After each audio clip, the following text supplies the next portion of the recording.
Au cours d'une réunion le jeudi 8 juin au siège des Nations Unies à New York, la procureure générale de la Cour pénale internationale a soulevé la question de l'impunité encore irrésolue dans le cadre des crimes commis au Darfour, à l'ouest du Soudan. Fatou Bensouda souhaite accélérer le dossier sur les mandats d'arrêt lancés contre les chefs de guerre impliqués dans cette crise politico-militaire déclenchée depuis le 26 février 2003. Une crise qui aurait fait plus de 300 000 décès et 2,7 millions de déplacés selon les chiffres des organismes humanitaires.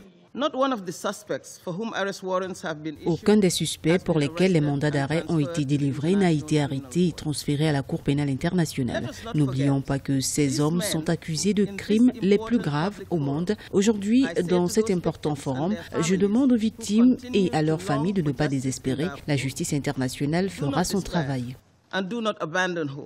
Cela fait 14 ans que la crise perdure. En 2005, la Cour de la Haye a été accréditée par le Conseil de sécurité onusien afin d'enquêter sur les crimes perpétrés.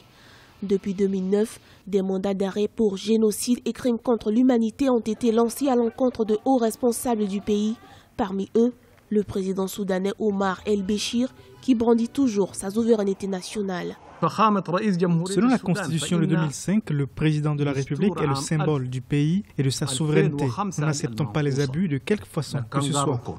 En janvier 2016, une offensive des forces gouvernementales contre les rebelles de l'armée de libération du Soudan à Djebel Mara a fait au moins 367 décès, dont 95 mineurs selon Amnesty International. Les forces de Khartoum auraient également commis plus de 30 attaques chimiques en 2016, occasionnant plus de 200 pertes en vies humaines. Pour rappel, le mandat de la MINUAD, mission des Nations Unies au Darfour, doit s'achever le 30 juin 2017.